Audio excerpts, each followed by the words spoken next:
দিনটা ছিল 12 জানুয়ারি আর আজ ছিল আমাদের পাড়া থেকে পিকনিক। তাই সকাল সকাল উঠে আমরা তিনজন রেডি হয়ে বেরিয়ে পড়েছিলাম যাওয়ার জন্য, কিন্তু একদম লাস্ট মোমেন্টে সবার বলাতে ঠিক হলো বনিও যাবে আমাদের সাথে। তাই ওকে ঘুম থেকে তুলে শুধু নিয়ে চলে এসেছিলাম, তাই বাসে একটু রেডি করে দিচ্ছিলাম ওকে। তারপর আমাদের বাসও ছেড়ে দিয়েছিল আর আজকে আমাদের পিকনিকের লোকেশন ছিল আমতা সাইডে একটা জায়গায়। যেতে যেতে একটু সিঙ্গারাও খেয়েছিলাম আর বনি অ্যাজ ইউজুয়াল আমার কোলে ঘুমাতেই যাচ্ছিল। তারপরে মোটামুটি 2 ঘন্টার মধ্যে আমরা ওখানে পৌঁছে গেছিলাম আর বাস থেকে নেমে তারপরে উঠে পড়েছিলাম ভটভটিতে। বেশ অনেক বছর পরে এই ভটভটিতে উঠলাম, তাই একটু ভয় লাগছিল আর মজাও হচ্ছিল। আর এটা ছিল আমাদের আজকের পিকনিক স্পট, যেটা ছিল একটা বাগান বাড়ি। আর বনিকে যেহেতু আমরা জাস্ট ঘুম থেকে তুলেই নিয়ে চলে এসেছিলাম, তাই ও শ্যাম্পুও করা হয়নি, সেই জন্য এখানে এসে জুগাড়ু জিনিসপত্র দিয়ে ওকে শ্যাম্পু করে দিয়েছিলাম। আর তারপরে চলে গেছিলাম সবাই মিলে ব্রেকফাস্ট করতে। ব্রেকফাস্টের মেনুতে ছিল লুচি আর তরকারি, কিন্তু আমরা যেহেতু অনেকটা দেরি করে পৌঁছেছিলাম, তাই লুচি তরকারি থেকে হয়ে গেছিল সেটা মুড়ি আর তরকারি। তারপরে খাওয়া দাওয়া করে আর এতটা জার্নি করে এসে আমরা অনেকটা টায়ার্ড হয়ে গেছিলাম, তাই শুয়ে পড়েছিলাম একটু এখানে।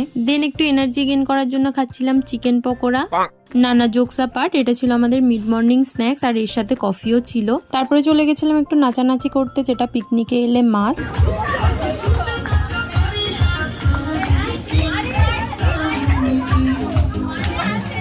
নাচানাচি হয়ে যাওয়ার পরে চলে গেছিলাম একটু ব্যাডমিন্টন খেলতে। বাগান বাড়িটার পিছন দিকে পুকুর পাড়ে একটা খুব সুন্দর জায়গা ছিল আর ওখানেই আমরা খেলছিলাম। তারপরে সবাই মিলে বসে পড়েছিলাম একসাথে লাঞ্চ করতে। আর আজকের লাঞ্চের মেনুতে ছিল ভাত, ফুলকপি আলু দিয়ে চিংড়ি মাছের তরকারি, চিকেন কারি আর মাটন, সাথে চাটনি আর মিষ্টিও ছিল। আর আমি তো মাটন খাই না, তাই চিকেন দিয়েই খাচ্ছিলাম। আর এতক্ষণে আমাদের সবার এনার্জি শেষ হয়ে যাওয়ার পরে এদের মজা এখন এখানে শুরু হয়েছিল। তারপর সবার খাওয়া দাওয়া হয়ে যাওয়ার পরে এখানে পাসিন্দা বল খেলা হচ্ছিল। প্রথমে ছোটদের গ্রুপ, তারপরে আমাদের গ্রুপ, তারপর বড়দের গ্রুপে। পাসিন্দা বলে আমাদের গ্রুপের মধ্যে আমি থার্ড হয়ে এই গামলিটা গিফট পেয়েছি। সবার শেষে ছেলেদের খেলা হচ্ছিল, যেটা হচ্ছে গোল করা, আর গোল পোস্টের বদলে ছিল আজকে চেয়ার। তারপর বসে বসে কিছুক্ষণ ওদের খেলা দেখছিলাম আর তারপরে আমরা সবাই মিলে আবার চলে গেছিলাম বাগানে ব্যাডমিন্টন খেলতে।